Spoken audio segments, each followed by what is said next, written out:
I've been not doing the beginner intros because this feels familiar to me, but I realize every time we actually have newcomers. So I should say that this is Deep Learning Classics and Trends. If you're here in the previous few minutes, you hear us talk about it's not been much classics going on. We've only been talking about very new papers because it's easier to get authors to talk about their new papers these days. But maybe we can think of a different structure for classics papers in the future. So stay tuned. Today we have Niloofar here talk about privacy in LLMs. I think it's a talk that she combined a few papers and tried to go from high level to technical details. So can't wait. Take it away. Thank you. Thank you so much for the introduction, and thanks for having me. One question, you're seeing the big slide thing, right? Not the presenter notes. I'm sharing the, okay, great. Yes. So yeah, thank you again for having me. I'm very excited. A few notes. One is that feel free to interrupt me anywhere, either on chat. I might not be able to see chat, so someone interrupt me with audio, but or just interrupt me. Like I really like interactiveness in talks, and I like chaos. Like disagree with me. We can, you know, it's always where good ideas come from. And another thing is I try to do talks interactively. So I will start with something like with a high level intro, and then based on the interest of the audience, we can switch. There's papers, so we can switch and like go down another path. So if you don't like something, or if you think that this is not interesting, you're interested in something else, or if you think that something is interesting, you can say, oh, I want to hear more about this, or just feel free to like raise interest or be like, okay, this is just, we can go to it faster. So yeah, we can totally, it's like one of those Netflix shows where you choose, you know, what happens. We're one of them. So, and they stopped the experiment. So yeah, okay, so I will start. I'm going to start from very, very high level. I think everyone probably knows what LLMs are, but you know, large language models. They're these models that, it was funny because the term started going around in 2020, actually, like before ChatGPT and all of that. And then Graham Newbig put this post on Twitter where he asked like, how big should a language model be? And I think at that point, the consensus on that poll ended up being in the order of like hundreds of millions of parameters, which is kind of funny right now because we are all dealing with like billion parameter models, and like a 2.7, like GPT Neo 2.7 is now a small model.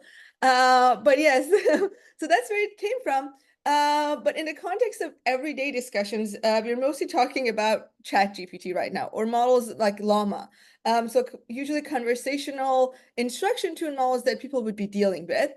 And they're not limited to language anymore, right? We have like visual models. You tell them to draw something, you know, they give you nice pictures, sometimes good, sometimes kind of weird. So it goes beyond language.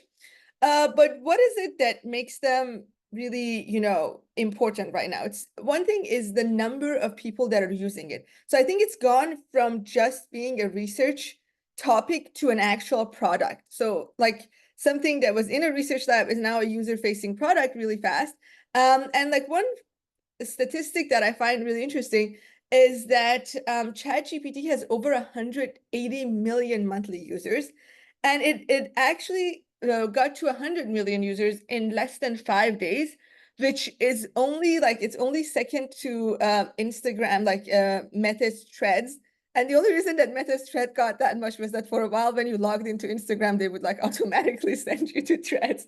So I feel like a lot of people signed up by mistake. So it's basically like the top, like the fastest growing application in terms of user. And this is why it kind of matters, right? We need to keep up. We need to figure out what's going on wrong, because there's a lot of people using it. And what is it that makes these models quote unquote good? Like why are they good? So you can attribute most of the success to scale. So scale in compute, scale in data, scale in model size, every kind of scale. And these models are getting bigger, so there's more capacity for memorization. And then the data, there's a lot of conversations around the data, right? But it's scraped for the most part, which means that there could be leaked information, proprietary information, all that, which gets collected and memorized in models that are getting larger and larger, so they can memorize better and better. Like for instance, just to give you some ideas, GPT-4, this was actually like from when GPT-4 came out, so it's quite a while old, but it is said to have been trained on about 13 trillion tokens. That's like an estimation. Dolly was trained on more than 250 million image caption pairs. So the scale of the data is just, it's huge. And also, again, models are getting bigger and bigger. So we have two sets of scales. And one thing that happens is that these models pick up the data and then they regurgitate it. It's like reconstructed. Training data sometimes gets reconstructed verbatim or non-verbatim. But one thing that I want people to keep in mind, like in general, whenever I give talks, I want people to remember that this is not the first time anything is happening. Like everything has happened before in a different way. So as we're doing research, we should always think that people before us have probably thought of similar things. I think that is one problem, is like we see missing citations or things, especially now in NLP and LLMs, where people from different fields are working on this one thing without really knowing the history, is that a lot of work goes uncited or a lot of work goes unnoticed. It's because people were doing this, like people were doing a lot of things on privacy and information theory, but yet I see NLP, like people reinventing things and not even like looking back. So I always encourage folks to look back at other fields. And then this whole problem with regurgitation, this is not a new thing. Like this cartoon, this XKCD is from 2019. Back then, LSTMs were used in like Google's like smart compose, you know, predictions on phones. So even from back then, there was this worry that LSTMs might pick up the text and regurgitate it. So you can see in the cartoon, like someone is typing, and it says, "Long live the revolution. Our next meeting will be at the docks." And so it's revealing something from a previous email. So this was always an ongoing theme. And I remember like back then, when people would give talks and I would give talks and I would use this, and it had never happened. So we would always show the cartoon that this could happen with language models, but it had never happened. But then the first time it happened was in 2020, actually, with GPT-2 XL. And even more recently, last November, you know, Nicholas Carlini, Catherine Lee, Cooper, and their whole team in Google, they showed that you can actually mount this type of attack on ChatGPT. So they got, like, they tried a whole lot of prompts, and they figured out if you tell the model to say something forever, it will say it for a number of times, and then it would diverge and start regurgitating training data. So this is now a real threat, and it's been shown that, you know, models can pick up stuff and regurgitate it. If you want to try this at home, the easiest thing is to pick your favorite code completion model, open source code completion model, or like GitHub Copilot even. This happens a lot. They've tried to make it better, but I feel like there's not that much incentive because it's trained on GitHub.io and like GitHub pages that are open. So it's not really a problem. But this happened in 2022 in one of our group meetings where we were taking group notes, and then we were just like trying to come up with a talk script. So we write, "Hi, everyone," and then it completes it with someone's name and the fact that they're a PhD student in Stanford. And we were very surprised, and we Googled this person, and they are a PhD student, but at MIT, and their webpage is public. So obviously it's not a problem, but it just goes to show the capabilities and how if we don't put safeguards, it's so easy for models to pick these things up. And I've seen this happen a lot with Copilot, like still. But again, most of the data is web scraped. So it's all public, right? It's public. So why should we really care and sweat it? One problem is that publicly available is not publicly intended. So there's a lot of arguments to be made on the fact that there could be leaked data, consent is murky. All of that is one side of it. But even if we accept that all this data is okay, we can train on it. One problem is we are running out of open data. There is so much conversation going on how we are running out of open data. Data is getting licensed, which is good, and for open source, maybe not good. So all of these things are happening. And even for companies that are rich, they are running out of data too. How much data is on the web? So there is incentive to start using rich user data. You know, there's so much signal in user data. And with the numbers that I gave you, like with 180 million users, it's very enticing to actually use the user data to give the users better experience. So the question here is, what goes on in the user data? Sorry. Yeah, so what goes on in user data? Like what happens if people actually start training on it and using it? One thing with user data is that apart from people who directly use ChatGPT or models, there's a lot of LLM integration. So right now, Zoom has LLM integration, Teams has LLM integration.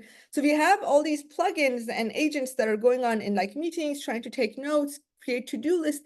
So apart from the direct interaction of people, there is a lot of background LLMs watching us going on.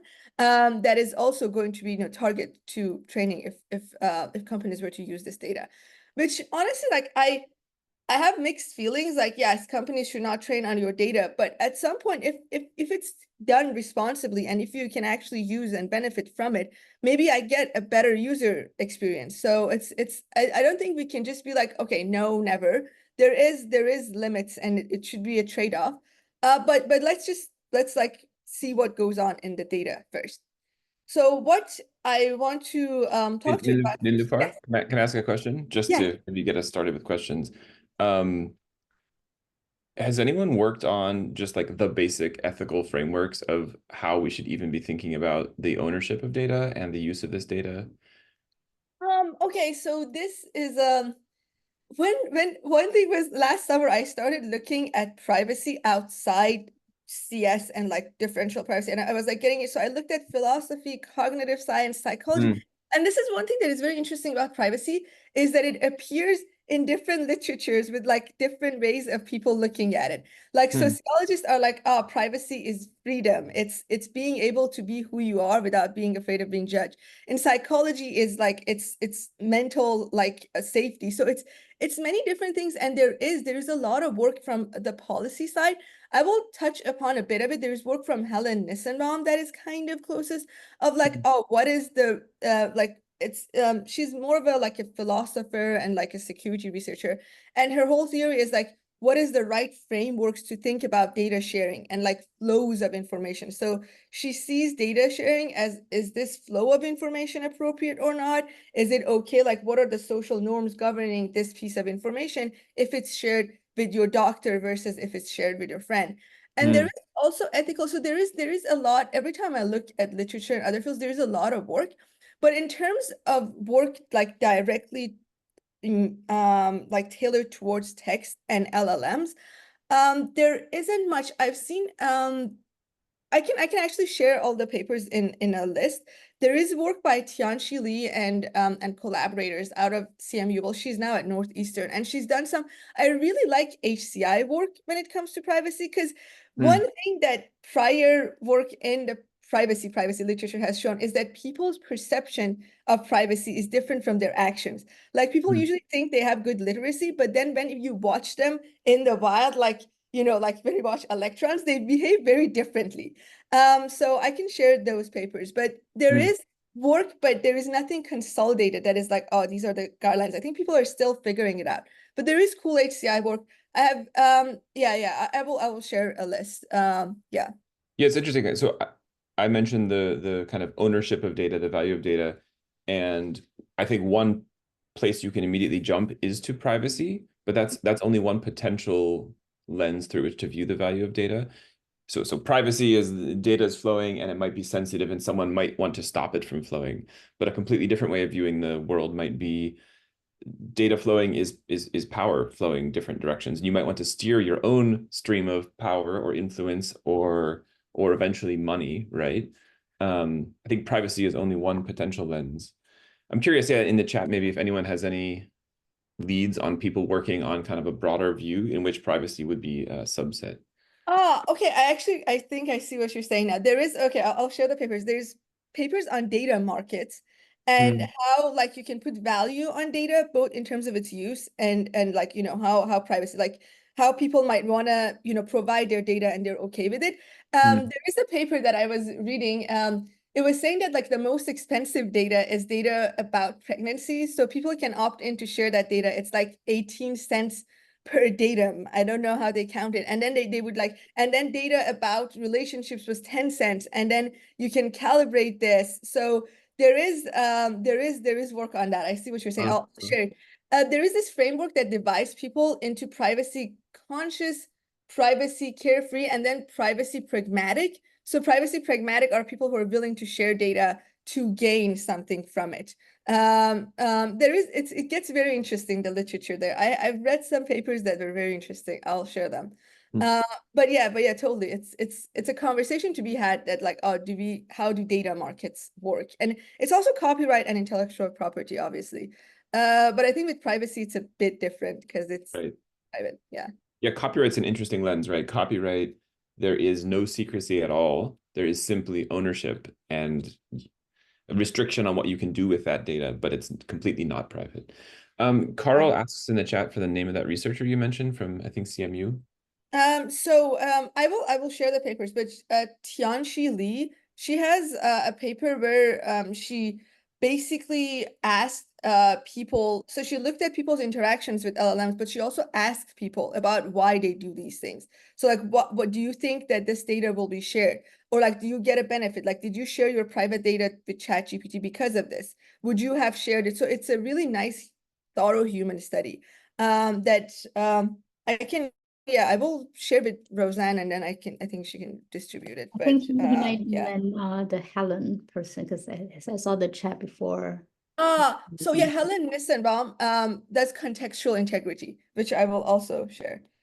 Sorry, every time people ask me about papers, I give, so like there is papers screaming in my head. My type of ADHD is that there's like a dozen papers screaming in my head. But I will share a thorough list. Both of the links are shared. Cool. Okay, so let me guide you through the human psyche of what people share with ChatGPT and other models. So this is two works that we did, kind of at the same time, kind of in a follow-up way, where we went through this data set called Wild Chat, and we were just looking for sensitive information, and then we found way more than we thought we would. So we ended up like, working on it from different aspects. So the first one is that it's just, we look into sensitive disclosures that people have with models that are interesting. And then the second one is we zoom into, because we find a lot of journalists using ChatGPT and then revealing data from their private sources. And it was like, it was very strange. So yeah, I'll go over them and then you can like read more in the paper if you're interested. But I'll show you some interesting cases that we saw. So what is Wild Chat? Wild Chat is this data set that was collected from human ChatGPT, GPT-4, and GPT 3.5 interactions. It was collected in the sense that it was like a space that people would use to access ChatGPT for free. So that was how they were being compensated. But there is like proper consent forms. They're not even on the OpenAI platform. Technically, they're on a different platform. They know what's going on, and they are informed that this data is going to be collected and released. So there is like, there is consent and information provided to them. And they know that they're using this thing. And there is now 1 million conversations on Wild Chat. I really do, encourage you to go and have a look because it's interesting. There's a lot, you can see what goes on. And there's another data set called ShareGPT. So ShareGPT is different in the sense that it's more post hoc, like people share interesting conversations that they had, like they dump the ChatGPT links. So that's how ShareGPT works, is that like you kind of opt in to share like a specific conversation. With Wild Chat, it's people who want to use it but don't want to pay for the service, so they go and use it through the Wild Chat interface. So the collection is different, which makes the data like biased in a different way. And one thing is that you will see names and like specific things in the examples that I will show you, but they're all obfuscated. They're not real names, they're not the real like information in the data, although the data is openly available, so anyone can look at it. But I've just changed everything so that it's, it's not directly revealing people's data. So let's look at task distributions. What do people want from LLMs? What do they do? So the biggest, like the chunks, the biggest bins that we had in the histogram are like explanations, how to practice practical advice, and also information retrieval. So people treat it as a search engine a lot, like ChatGPT, and that's like the bulk of the queries that we see. But one difference between Wild Chat and ShareGPT that we saw is that we see a lot more intimate conversations, like a lot of role-playing or erotic conversations going on in Wild Chat that we didn't really see in ShareGPT, and also a lot of story and script generation. where there is, when you read it, it's kind of like, is this really like a story, or is this, you know, kind of real? There is things that we were like, there was some weird role playings with like weirdly specific names that people were like using them all to generate the text that had like an erotic sense to them. So we were very curious about, is this about real people, that like, is it kind of like, you know, intimate imagery generation, but with text? Or is it, there is a lot of like ethical questions going around there that I didn't feel like I'm equipped to really study or dissect, but there is a lot. If you're interested, like you can definitely have a look at it. Because although we filtered for the obvious erotic stuff to just put it out, like around 40% of the data is just role playing and like fantasy generation in a sexual way. So that's something that people use a lot. And one reason that we think we have this heavy bias is that we assumed it's because this thing is not attached to an account anymore. So maybe using the Wildchat framework gave people a sense of anonymity. Like, although it will be released, it's not connected to your OpenAI account or whatever. So maybe that's why. And then, yeah, we had more explanations and generic stuff. About the bars. So the first two bars, wild chat, and the third bar, shared GPT. Yeah. Either you sample per user or you sample just randomly. Yeah, exactly. Because each conversation, like in Wildchat, you actually get even rounded conversations. So it's like a multi-turn conversation. We did like just sampling them like separate from the user, because you also get the user actually, like if it's the same user or not. So you can, or if you try to, because some users like had maybe 20, 30 conversations that they were all just erotic. Like this user just uses this for erotic conversation generation. So we did both uniform sampling and also per user sampling, because it really impacts things. Like users have very specific patterns of why they use the model. But yeah, there's more discussions on that in the paper. But if you're interested, like that is one thing that is not really looked at, is like the sexual nature or just the intimate nature of the conversations, especially now with romance bots and all of that. I think it's an interesting to look at of how people, you know, have relationships with these models. But then we were more interested in the sensitive data. And one thing that we really wanted to nail was that PII, like you know, personally identifiable information, and sensitive information, they're like they overlap in a Venn diagram, but they're not. It's not like one subsumes the other. Because sometimes whenever we talk about sensitive information, everyone is like, okay, just PII. It's not that. There's a lot more about you that you don't realize, that if it's revealed, you would feel bad, and it's not the PII. So there is like academic information, there's health information, job applications. So we came up with some categories through hand coding. And then we had the model, we had the data annotated for these categories of sensitive but not necessarily PII information. And then we also have PII detectors go over the data, because we see a lot of PII that is technically not private. And it's like, okay, so that's what I will discuss here. So one thing that we did was that we drew a heat map of task versus sensitive topic. We wanted to see what kind of tasks people like revealed more sensitive data in. So one interesting thing is that there is a lot of academic information revealed in editing and translation tasks. And what do I mean by this? Let's have a look at an example. So this one is the self-disclosure and the student's information disclosure. This was a recommendation letter written by an associate professor that we actually found the LinkedIn to this person. So they reveal a lot of information. They reveal their name fully, where they are, and then the students' information, like how they met, the students' scores, what the student studies, and it's a full letter. So there's a lot of details. So there's a lot of information revealed about that person and like about themselves and about the student that they're writing a letter for. And they're using ChatGPT to do the translation and also writing of the letter. So again, we could easily find the professor's LinkedIn page just by looking at the chat. Another thing which was a bit more disturbing was the a preschool teacher who was using ChatGPT to generate report cards for students in Vietnam. So we could find the preschool website through the information. So it was like students' names, real names were there. And these are like, you know, minors, these are children. So this person was like using ChatGPT and Wildchat to create report cards for the students. And like, again, kindergarten students. So that was another thing that is, again, kind of strange or kind of weird, but just have this in your mind that the backdrop is that they are using a platform that they know will release this data. This is what disturbs me most, is that like people are releasing information about other people on something that will go on like and be public.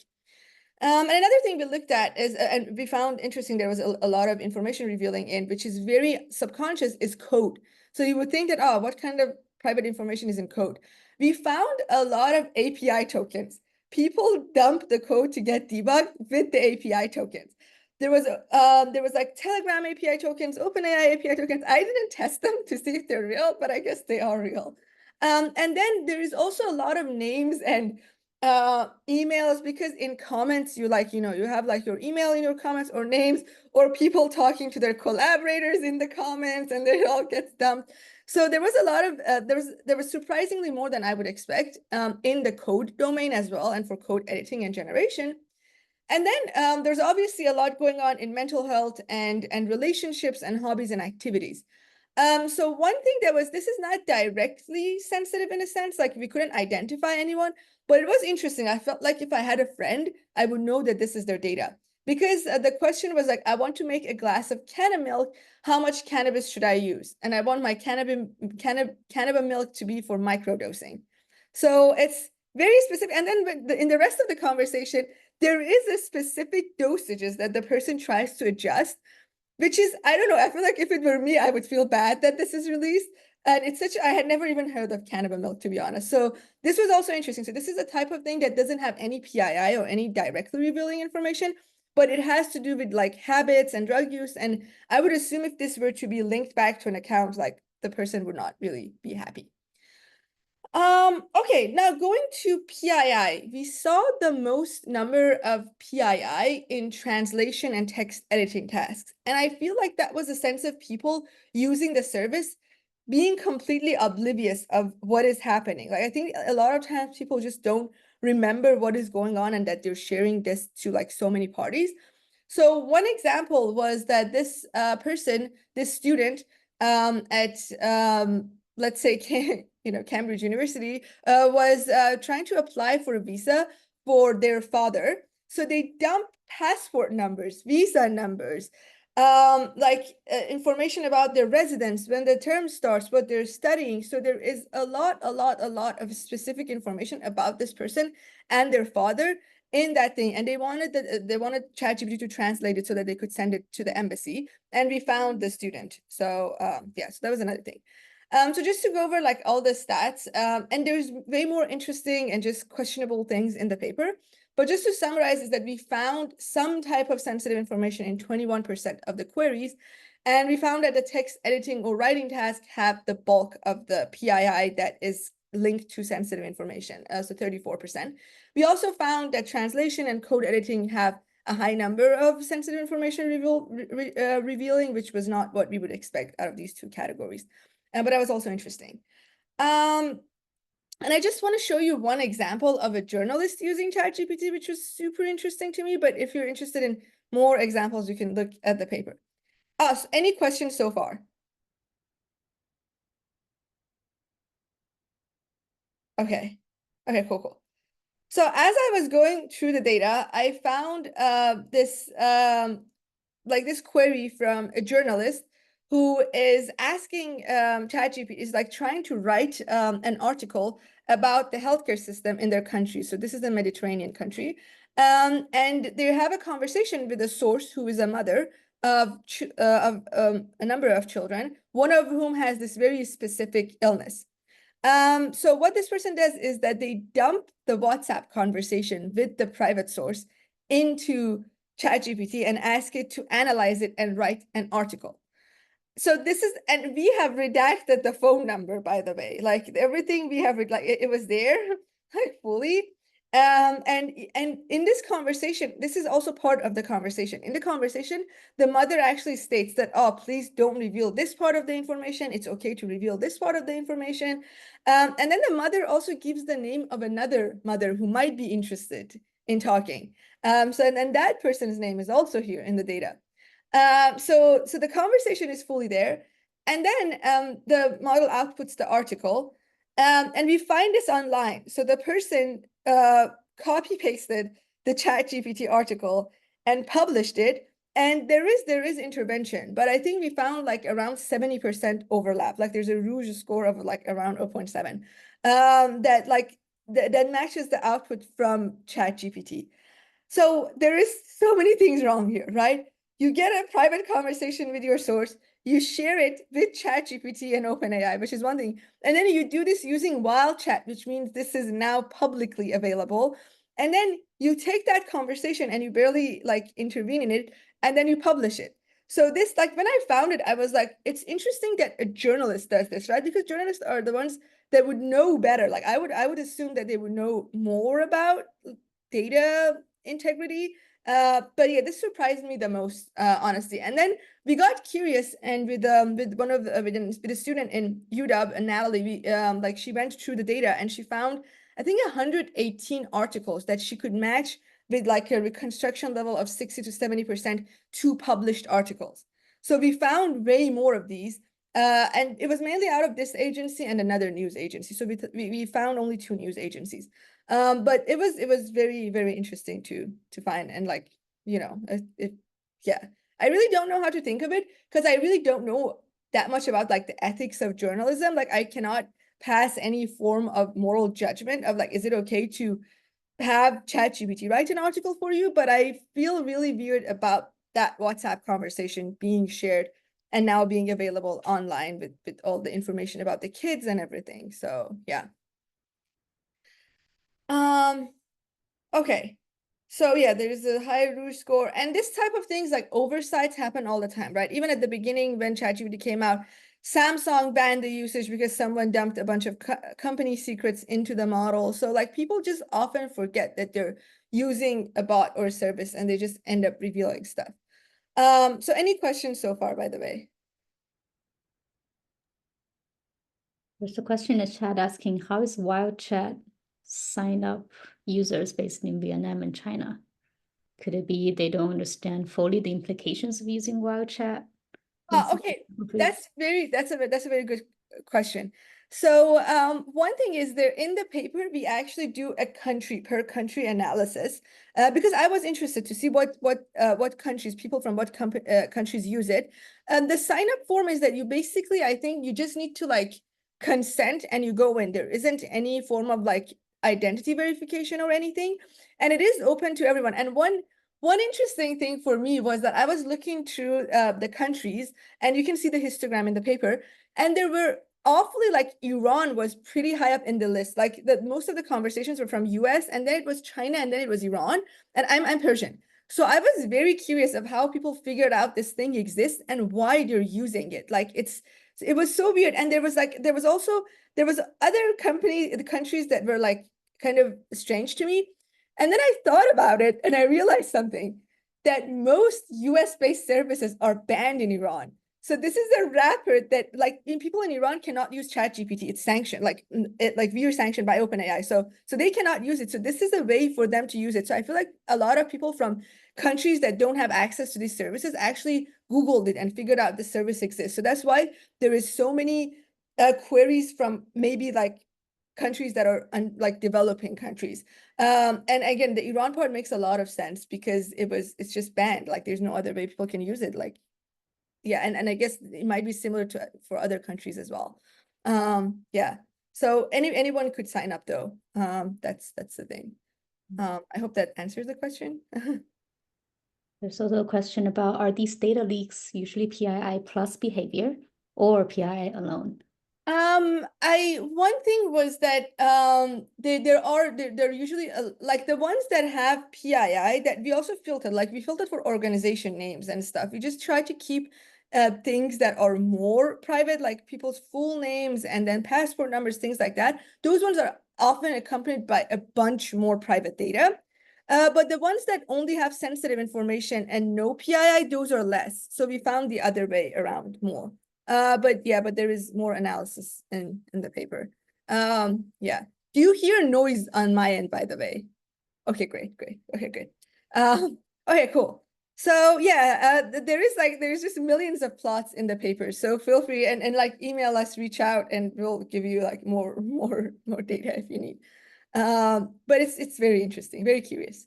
Cool. And yeah, this is how it overlaps. So now the question is, can language models like figure this out? Like if we want this to be done correctly, like one problem was that I told you that like there is information that goes in the model gives you an output, and like the journalist would reveal it. So I call this like cascading input output problem, that you might have sensitive information shared in the output and in the input, and it would just leak to the output and there is oversight. Like we see the journalist revealing the data, so even we are not immune to it. So maybe I write an email and then it like leaks some information from my input. It's not even just necessarily memorized data. So are models capable of reasoning about what information should flow from input to output, or even from the internals of the model? So right now, as we're integrating models more and more in everyday tasks, they should be able to figure out what information to share, for what reason, and with whom. So there is a sense of reasoning about privacy that the models should be able to do if we want to fully trust them in like an agentic manner, so that they go about doing things. And this is the whole Helen Nissenbaum thing, the theory of contextual integrity that I mentioned. So this is Helen, and what she says is that privacy is the appropriate flow of information, and she really argues that there are laws that say that your health information private, this information public. She contends that this is not the best way to do things. So whether a piece of data is sensitive or not is based on who it's being revealed to and for what purpose. So if you're revealing it to your physician, it's okay. But then if it's being revealed online, that's where it's not okay. So she has this whole framework around it. And like one example is, as a person, if you try to log into PayPal and you see it's asking for your SSN, you're like, oh, this is sus, right? Like you're not gonna like dump your SSN in this weird looking thing. But then we all use like TurboTax or other stuff to do our taxes, and we willfully share our SSNs and we're fine with it. So there is this notion of context that we are able to reason about, and we want models to be able to do it. A lot of times I hear people, they're like, okay, I'm not going to give my SSN to a model. But that is the hope, right? The hope is that it can do everyday boring tasks for you and you don't have to worry about them. So I hope that one day, it can do my taxes for me. So here you would share your SSN. So every week we argue that right now in this agent-based setup, everything is about context. And context is the key. So why you're sharing and who's going to receive it is things that you need to identify. And we build, I'm just going to quickly go over this. If you're interested, you can have a look at the paper. But we build a benchmark that is kind of multi-tiered, in the sense that we start from just asking a model what information is private. So the first tier is SSN, like, would you be okay if your SSN is revealed? And then it says no, like -100. The second tier adds context. So it's like, what if I'm sharing my SSN with an accountant for tax purposes? Then the model is like, okay, that's okay. So now we add the context to the question and then ask the model. And this is all grounded in work in like 2016 work in sociology and privacy policy. So that's like one of the things that I was saying that I'll share the papers. Like this is one of the papers that it's like we try to grab as much as we could from existing like sociology literature instead of just coming up with heuristics. So we build the tiers based on existing human studies. And yeah, I'll just go through these quickly. So we build it, and then the third tier. Sorry, do you still not hear a noise? Someone tell me if you hear noise, because there's construction now going on. Okay, great. Zoom is really doing a good job. Great. So the third tier is theory of mind. So one thing that as I was thinking about privacy was that, like one way that we think, like if I want to reveal something, is that I think about whether that person knows about it or not. So we incorporated theory of mind as a component in reasoning about privacy. So we do have a theory of mind kind of set of scenarios where we make it a bit convoluted. Like we create setups. And the credit here goes to my co-author Hyanu, by the way. He does a theory of mind, and I was lucky enough to get to work with him.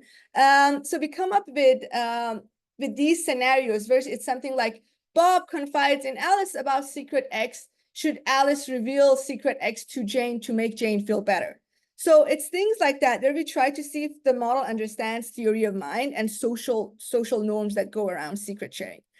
And then we ask it like, okay, generate what Alice would say in this scenario and see if it will reveal the secret or not. And then, okay, let me just go to the last one. Sorry, okay. Oh, and then the last one is we try to make it super complex and have privacy utility trade-offs. So we create this scenario where the agent is listening to an online meeting and it's taking a transcript. And then after the meeting, it's supposed to send to-do notes to everyone. And then we try to see if it can figure out who should do what based on what was discussed when people were present. And one thing that we saw happen common, and I think this still happens, is that it sends a to-do note to Alice to attend her own surprise birthday party. So although people discussed this when Alice was not in the room, that they're going to surprise her for her birthday, it kind of sees, it observes that, and it doesn't understand that the concept of a surprise is something that the person should not know. So then when it's sending out to-do items to everyone, it sends Alice, remember to attend your own surprise birthday party to Alice, without realizing that, oh, the whole point of a surprise is that the person should not know about it. I think the surprise part is fixed for most of it, but still, sometimes we do see that it does things like that. It just doesn't understand that this is a concept that should not be revealed to this person in this given setup. Does it make sense? Yeah, not about this, but someone is asking, how are the model's answers evaluated? Okay, so we do this thing, and again, I will just go over this kind of quickly. But we do multiple things. One is that we try to make the secrets have very specific names so that we can string match, and there's no other way that that thing would be revealed. But we also use other models, like we use an agent to tell us if it can infer that information from the response or not. So we do have LLMs as evaluators as well, and then we manually checked them just to see the error rate is not high. One thing is overall work has shown that LLMs are better discriminators than generators. So if you give them something and ask them like yes or no questions of, is this okay? Does this entail this? They're really good. But then when you ask them to generate text, they make mistakes. Like even this surprise thing, when we feed it the response back and ask it, is everything okay in this response? It says no, you should not reveal someone's surprise to them. But when it's generating the next word prediction, it cannot do it. Which is something that there have been papers that show that like LLMs are like that. Like when they're doing next word prediction, maybe because they can't see the future or something, they end up generating things that might not be fully reasonable. But then if you ask them, is this reasonable? They say no. So we also rely on that to do evaluations. Okay, I will move on from this. There's a bunch of results. You can have a look in the paper. We do like a lot of evaluations just to see what is happening and what is being revealed. But one of the main takeaways is that we also tried chain of thought reasoning. Like we would tell the model to think step by step and keep privacy in mind, but it still didn't help the model in terms of revealing, like not revealing secrets. So we observed ChatGPT reveals secrets 95% of the times. And the reason was that it was just trying, like the easiest way to get ChatGPT to reveal something is to use its helpfulness. Like if it felt that revealing the secret would help someone, it would totally reveal it. And it's also verbose. So, it just likes to write text. So it would just like keep going on circles around itself and reveal things. But GPT-4 was way, way better. And they have actually like, this is work from last year. We tested again a few weeks ago, and GPT-4 was doing way much better. Like it would still fail at some points, but it was much, much better. But ChatGPT from like last year, it was awful. And I just want to show you how it was awful in the graph. So we did an error analysis on why ChatGPT fails. And we found that 51% of the times it would acknowledge privacy, but still reveal the secret. Like it would say something like, but it's important to consider Jane's privacy and the trust she placed in me by confiding in me about her affair. So it's, it's kind of like, oh, it's learned to be polite, but it's still revealing it. So we saw this happen most of the time with ChatGPT. Something that happened a bit less was theory of mind failures, which we would expect. it would assume that the person already knows the secret. Like, as you know, Adam and I have maintained confidentiality about his transformation and recovery. So this was about someone who was going through transition, like gender transition. So it would say that, it would assume that the person already knows about this. So 38% was flat out theory of mind failures. And then I just want to say, I think this is like a funny example. On the other hand, I think we all have friends that like talk this exact same way. No, Like, this is accidentally drop little bits of juicy stuff. Right? Probably the percentage is even the same. We have like Yeah, it's like eight this friends is that like a do that. human percent, right? Yeah, but that's the thing. And as I was writing this, I was thinking that, oh, well, humans do it too, so it's okay. But then Yejin was like, well, no, you don't want your agent to do it. Like everything that humans do, you don't want models to do. But the next one is actually funnier because in 3% of the time, it does what people do most of the times. It acknowledges privacy, but reveals the person's secret and then reassures them that although I revealed like Jane's secret, I won't reveal yours, which is honestly the funniest behavior. This was super funny to see because this is, I think, most human. Like everyone does. It's like, oh, you know, this person did this, but don't tell anyone, you know. So yeah, there's a lot of fun examples to look at. So I just wanted to like share a few with you. So yeah, so it's not necessarily lack of knowledge, it's the lack of ability to operationalize the knowledge when you're reasoning about it, which is causing these problems. And yeah, okay, so just to do like a recap of what we talked about we talked about people revealing sensitive information. Can I just interject something? You said lack of knowledge. Yeah. This assumes that these models actually know anything, right? Right. But in reality, they just manipulate text strings based on patterns that they've seen in the data, right? So this actually reveals the difference between knowing the meaning of something based on your interaction with the world and how it connects to the words that we use versus just manipulating the words. Right. Totally valid. Sorry, go on. Yeah. No, that's it. This is just actually shows a very fundamental problem of LLMs that there's this assumption that when they talk about something, they actually know about it. And I think that assumption has to be questioned at every corner. Yeah, that is a very good point. So it is like, there is this whole notion of what is the difference between actually knowing something or behaving like you know it? Like, exactly. What is the difference of like, if it's giving me what I want, does it matter if it's really reasoning or if it's just pattern matching? Like, so that is the philosophical question behind it. But the easiest way we could match that philosophical thing into things we could measure was that we did run a test. We call them information flow tests, just to see if the model like actually like knows what's going on. So we do ask it yes or no questions of, does Alice know this?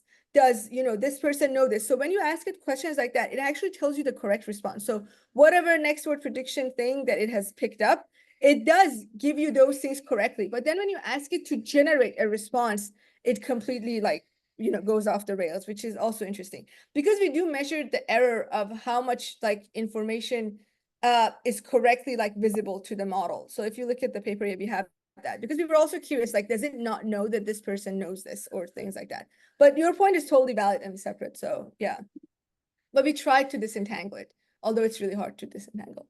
But yeah, okay. Any other points? Just a minor question. When you showed GPT-4 and ChatGPT, is ChatGPT using a GPT-4 backend, but just no. So this was like an I-cleared paper from this year, but we wrote it in like September last year. And back then, ChatGPT was just it didn't even support GPT-4 as a backend. It was only like 3.5 turbo. So ChatGPT is 3.5 turbo from September, and GPT-4 had just come out, and it was only under the API and not under the ChatGPT UI. So yeah. So it's different base model, but do you think GPT-4 was instruction tuned to be helpful, like all those extra steps to make it more a chatbot? Or do you think it's just a sequence completion model? Yeah, it was, both of them were instruction tuned and chat models. We think that the reason that GPT-4 was just better was that it was less verbose as well. Like GPT-4 is just definitely better at reasoning than ChatGPT, no questions asked, like than GPT 3.5, sorry. So that is one thing, is that the model really got better at reasoning. But another thing is that ChatGPT at that point was super tuned to be verbose and helpful. And that was also not helping it. Because when we changed incentives, it really showed up. Like when we changed the incentive to be like a monetary incentive, like, oh, if you reveal the secret, then you would get a bonus at work. It would not, like ChatGPT would not reveal it either. It was only when it was feeling like it would be super helpful. So we think that it does have a lot to do with alignment. Yeah. Okay, cool. So I talked about like how there is a lot of private data that is being shared. And, you know, if we start training the models on user data, you know, it could either get memorized in the model or just cascade through the model and go out. So one problem is memorization of legal, medical, or confidential information. That's one thing. Another problem is that one thing that people don't see is that memorization, honestly, like I've worked on memorization a lot, and I don't think user data is going to get memorized that easily. Like if it's seen once and memorized to get regurgitated. I don't think that is a direct fear.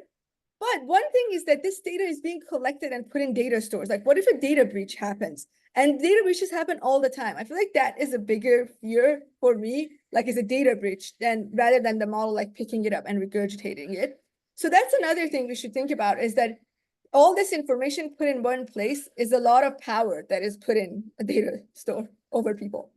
And then another thing is we really don't know, like this is a nascent field. Like there could be markets of, you know, profiling companies purchasing this data. Like what will happen then? Or like, you know, using it to track people.